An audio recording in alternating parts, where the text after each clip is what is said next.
Hello guys. Actually Assam का कोई भी एग्ज़ाम के लिए ये वाला बुक बहुत इंपॉर्टेंट होता है, लेकिन न्यू एस्पिरेंट्स को ये नहीं पता होता कि कैसे पढ़ना है इसको। जैसे कि मैंने इस बुक को पढ़ लिया था पिछले साल, तो मुझे बहुत हेल्प मिला गवर्नमेंट एग्ज़ाम क्रैक करने में। 2-3 एग्ज़ाम मैंने इसी से क्रैक किया और इसी से क्वेश्चन आता है। 2-4 क्वेश्चन इधर उधर होता है, लेकिन काफ़ी question, maximum question to crack the exam इसी से आता है। तो don't fear guys, I am here. डरना नहीं है बिल्कुल, इस बुक को आसानी से ख़त्म कर लेंगे आप लोग। मैंने इसको 12 दिन में ख़त्म किया था एक्चुअली। कोई बात नहीं, लेट्स स्टार्ट। फर्स्ट चैप्टर है अपना द स्टेट। तो असम का फर्स्ट चैप्टर है द स्टेट। तो इसके बारे में थोड़ा पढ़ते हैं। जो जो इंपॉर्टेंट चीज़ें सिर्फ मैं वही बताऊंगा, आप लोग नोट करते जाना। बाकी ऐसी चीज़ कुछ सच खास नहीं है इसमें। तो फिर शुरू करते हैं। इसमें इस पेज में क्या इंपॉर्टेंट है? इस पेज में ये वाला इंपॉर्टेंट है, ये वाला पॉइंट नोट कर सकते हो। Assam is the second largest and Arunachal is the first largest. ये वाला नोट कर सकते हो। ये वाला चीज़ नोट कर सकते हो। एरिया 78,438 स्क्वायर किलोमीटर असम का एरिया। फिर नोट कर सकते हो 2.39% ऑफ टोटल जो असम का लैंड है, ये अपना इंडिया का 2.39% लैंड कवर करता है। ये वाला इंपॉर्टेंट है, ये वाला बाकी इंपॉर्टेंट नहीं है। हाँ, संस्कृत वर्ड में असम को असमा बोला गया है, ASOMA बोला गया है। ये वाला क्वेश्चन बहुत इंपॉर्टेंट, बहुत बार एग्जाम में आया हुआ है। फिर दूसरा, हाँ, सेकंड पेज में चलते हैं। कालिका पुराना, योगिनी तंत्र। ये वाला 2 नाम रट लेना भाई, ये वाला क्वेश्चन आने वाला है। तो ऐसे क्वेश्चन आएगा कि कौन सा 2 बुक है जिसमें असम का मेंशन किया गया है। तो ये होता है कालिका पुराना या फिर योगिनी तंत्रा। दोनों में से एक ऑप्शन में रहेगा, मतलब ऑप्शन के हिसाब से आप लोग टिक कर लेना। फिर प्रागज्योतिषपुरा जो एंशिएंट नेम है असम का, इसका मीनिंग क्या होता है? इसका मीनिंग ये होता है the city of eastern light. ख़त्म। फिर ये वाला इंपॉर्टेंट है। बोरो कम्युनिटी ने असम को कौन सा नाम से बोला है? उन लोगों ने बोला है सासाम, SASUM। ख़त्म। फिर इधर इंपॉर्टेंट है, असम का शेप कैसा है?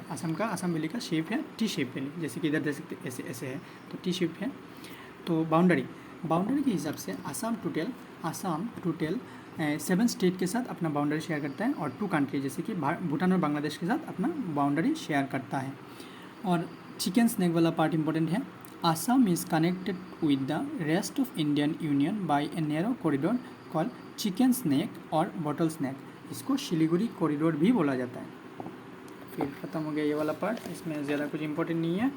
हाँ, ये वाला चीज़ इंपॉर्टेंट है। Assam as it is today may be divided into 3 important physical regions which are that Brahmaputra valley, Barak और Surma valley and the Karbi Anglong and the North Cachar Hills. मतलब ये वाला क्वेश्चन ऐसे आएगा, मतलब कितने हिस्सों में बांटा गया असम को? 3 हिस्सों में। ख़त्म। फिर ब्रह्मपुत्र वैली के बारे में थोड़ा बहुत जानकारी। इसका ये वाला चीज़ इंपॉर्टेंट है इधर, इसका शेप कैसे होता है? आमंड शेप होता है। फिर ज़्यादा कुछ नहीं है। सेकंड पेज में ऐसे ख़त्म हो जाएगा, देखते देखते ख़त्म हो जाएगा। बात यह है, मतलब बुक तो ख़त्म हो जाता है, लेकिन revision is the main thing.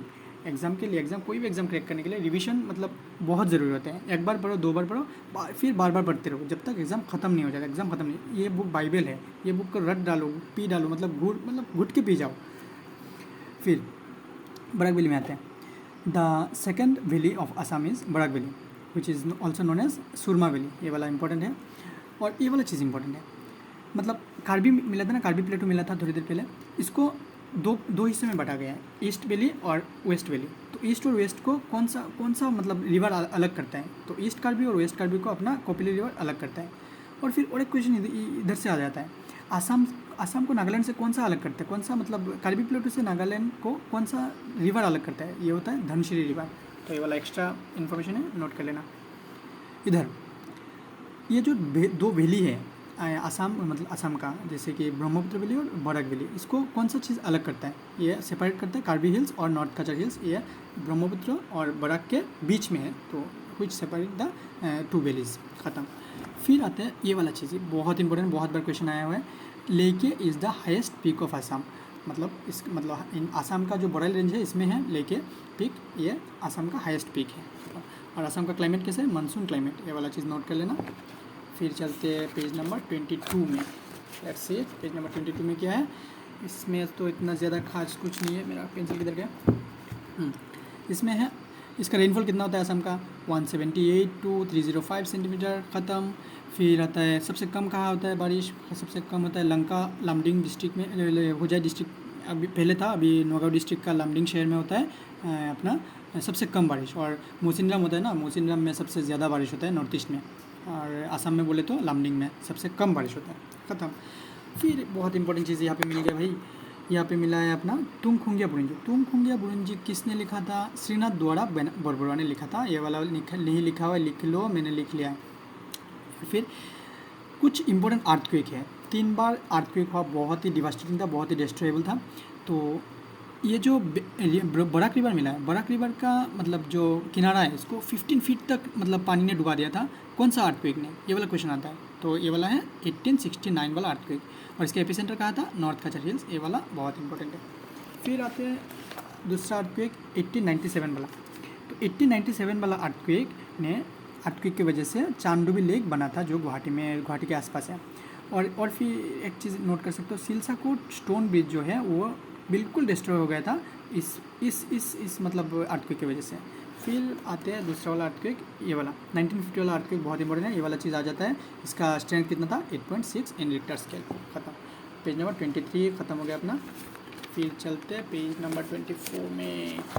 हाँ, पेज नंबर 24 में इम्पोर्टेंट ज़्यादा से ज़्यादा इम्पोर्टेंट ये वाला चीज़ है, ब्रह्मपुत्र रिवर के बारे में जानेंगे। तो ये है अपना 9th लार्जेस्ट वर्ल्ड में, पूरे विश्व में मतलब लार्जेस्ट 9th है, और लॉन्गेस्ट के हिसाब से देखें तो 15th है। ये वाला चीज़ आ जाता है। और नेशनल वाटरवेज 2 जो है, ये मतलब धुबरी से सदिया तक का जो रिवर वो है, इसको नेशनल वाटरवेज 2 बोलता है। ये बहुत ही इंपॉर्टेंट पॉइंट है, ये नोट कर लेना। फिर ब्रह्मपुत्र रिवर का शुरुआत कहाँ से हुआ? मानसरोवर से हुआ, तमचुंग खम्बांग ग्लेशियर से हुआ। फिर ये वाला चीज़ नोट कर लेना। इसमें से ये वाला चीज़ इतना इंपॉर्टेंट नहीं है, ये आता नहीं है। ये वाला चीज़ बहुत इंपॉर्टेंट है, अभी जो बोलने वाला हो ये सब पढ़ लेना। शोराइघाट ब्रिज कहाँ से कहाँ तक है? ये कैसा टाइप का ब्रिज है? जैसे कि ये रेलकम रोड ब्रिज है। हाँ, ये वाला बहुत इंपॉर्टेंट। लॉन्गेस्ट रोड ब्रिज कौन सा है ब्रह्मपुत्र रिवर के ऊपर? तो ये है अपना कोलिया बुमरा ब्रिज, जो तेजपुर से नौगांव को कनेक्ट करता है। और फिर नॉर्मन सेतु है, रेलकम रोड ब्रिज। और फिर न्यू शराइघाट ब्रिज है। फिर ये वाला बहुत इंपॉर्टेंट है, बोगीबिल ब्रिज जो है ना, ये लॉन्गेस्ट रेलकम रोड ब्रिज है। और ये वाला लॉन्गेस्ट सिर्फ रोड ब्रिज। ये डिफरेंस देखो, कोलिया बुमरा सिर्फ लॉन्गेस्ट रोड ब्रिज, और Bogibeel longest rail plus road bridge. तो कन्फ्यूज मत होना। तो फिर चलते हैं अपना ट्रिब्यूटरीज पे, ब्रह्मपुत्र का ट्रिब्यूटरीज। इसमें से सबसे इंपॉर्टेंट चीज़ बार बार क्वेश्चन ये आता है, ये जो सुबनसिरी है सबसे लार्जेस्ट ट्रिब्यूटरी ऑफ ब्रह्मपुत्र है। ये कौन सा साइड में है? तो ब्रह्मपुत्र का नॉर्थ साइड में है, तो नॉर्थ बैंक ट्रिब्यूटरी बोलता है सुबनसिरी को। और फिर और एक चीज़ इंपॉर्टेंट है इधर, ये जो मानस है ये भी नॉर्थ बैंक ट्रिब्यूटरी है अपना ब्रह्मपुत्र का। इसका एकमात्र ट्रिब्यूटरी है आई रिवर। और कपिली तो पहले भी मिला हमको, ये लार्जेस्ट साउथ बैंक ट्रिब्यूटरी है। जैसे कि इधर सुबनसिरी अपना largest north bank tributary of Brahmaputra है, वैसे ही कपिली अपना लार्जेस्ट साउथ बैंक ट्रिब्यूटरी है। और इधर से 2-3 चीज़ें इंपॉर्टेंट है, सुबनसिरी, मानस और कपिली। ख़त्म। फिर आते हैं बराक रिवर में अपना ये सब जो है जीरी, जाटिंगा, बोगापानी, ये नॉर्थ बैंक ट्रिब्यूटरीज है। और फिर सोनाई, लंगाई, शिंगला ये फिर अपना साउथ बैंक ट्रिब्यूटरी है। और ये जो जीरी रिवर है ये अपना काछार और त्रिपुरा के बीच में है, एकदम सेपरेट करते हैं इसको। ख़त्म। फिर अपना ख़त्म हो जाएगा अभी। ये वाला चीज़ इंपॉर्टेंट है, ये जो तापाईमुख डैम है ना, Tipaimukh dam is propose dam in Barak river. ये वाला चीज़ इंपॉर्टेंट है भाई, नोट कर लेना। और अभी नेशनल वाटरवे 6 बराक रिवर में है। कहाँ से कहाँ तक? लखीपुर टू भांगा में। और नेशनल वाटरवेज 2 किधर है? नेशनल वाटरवेज 2 है अपना Dhubri to Sadiya in Brahmaputra river. ख़त्म। यही चीज़ आता है भाई एग्जाम में। तो और एक चीज़ है, ब्रह्मपुत्र रिवर, बराक रिवर अपना भांगा के आसपास 2 हिस्सों में बढ़ गया था। नॉर्थ साइड को बोलता है सुरमा और साउथ साइड को बोलते हैं कुशियारा। तो फिर ये वाला अपना ख़त्म हो गया। ज़्यादा कुछ, हाँ बहुत इंपॉर्टेंट, ये तो छूट गया। ब्रह्मपुत्र रिवर में सबसे बड़ा वो जो आइलैंड है माजुली आइलैंड, और सबसे छोटा उसी में है उमानंद। तो माजुली है अपना, अभी तो डिस्ट्रिक्ट है 2016 के से उसको डिस्ट्रिक्ट घोषित कर दिया गया।